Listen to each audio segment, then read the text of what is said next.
sir hello તમે આના પર સાઇન કરો કેસર તું પ્લીઝ આના પર સાઇન કરો ફોસ્ટર કેસર તું સમજતી કેમ નથી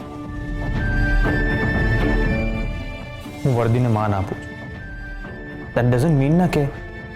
એ વર્દી મારા શરીર પર હોવી જ જોઈએ કેસર મેં પોલીસ ડિપાર્ટમેન્ટ કેમ જોઈન કર્યું હતું કારણ કે હું આ દેશ માટે આ સમાજ માટે આ દેશના લોકો માટે કંઈક કરવા માંગતો હતો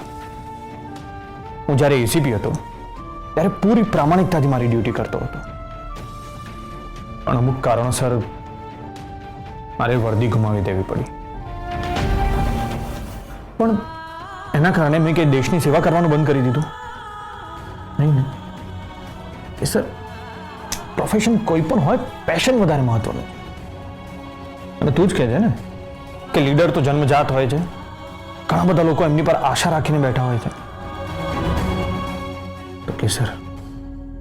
મેં બહુ જ મોટી જવાબદારી હાથ પર લીધી છે એને આમ અધવચ્ચે છોડીને હું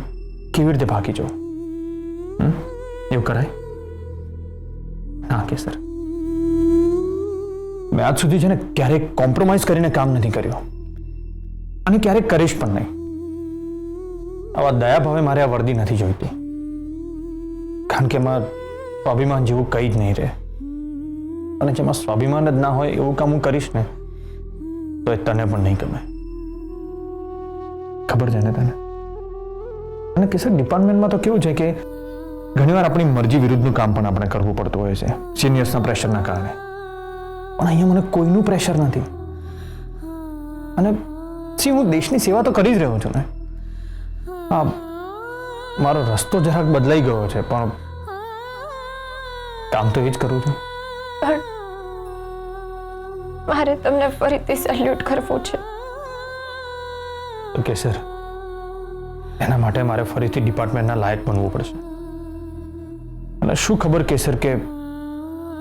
ફરી એવું થાય પણ ખરું હું ફરી એ જ રૂઆબ સાથે માનભેર વર્દી પહેરું ને જો કેસર નિયતિમાં લખ્યું હશે ને તો તું 100% મને સેલ્યુટ કરીશ ઓકે સર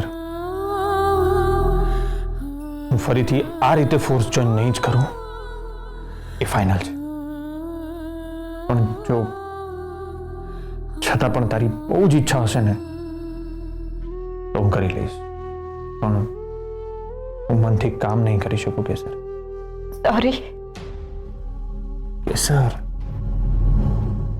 તારે સોરી કહેવાની જરૂર નથી કારણ કે તને જે યોગ્ય લાગ્યું એ તે કર્યું અને ઉલટાનું મને તો બહુ જ ગમ્યું કે આટલી બધી મહેનત કરી તો સોરી તો મારે કહેવું જોઈએ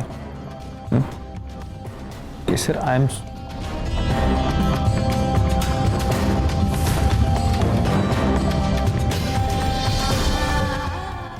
તમારે સોરી કહેવાની કોઈ જરૂર નથી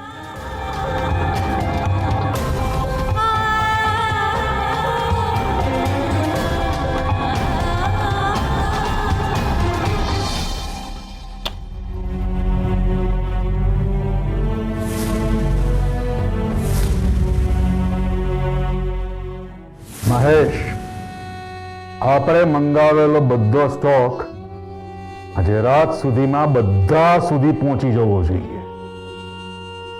હા અમે ઓફિસ આવીશું અરે રિઝલ્ટ આવે ત્યારે નવો માલ મંગાવી લઈશું અત્યારે મતદારોને રીઝવવા જરૂરી છે અમારો વર્ષોનો અનુભવ છે મત મેળવવા હોય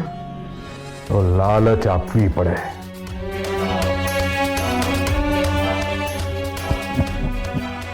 લાલચ આપીને આપણે અમુક સિલેક્ટિવ લોકોના જ મત મેળવી શકીશું બધાના નહીં આજનો મતદાતા છે ને બહુ જ સમજદાર થઈ ગયો છે આપણે એ લોકોને કહીશું કે અમને મત આપો તો એ લોકો આપણને મત નહીં આપે આપણે એ લોકોને સમજાવવાના છે કે આપણને કેમ મત આપવો જોઈએ તો કદાચ 10માંથી 3 જેટલા મત આપણને મળશે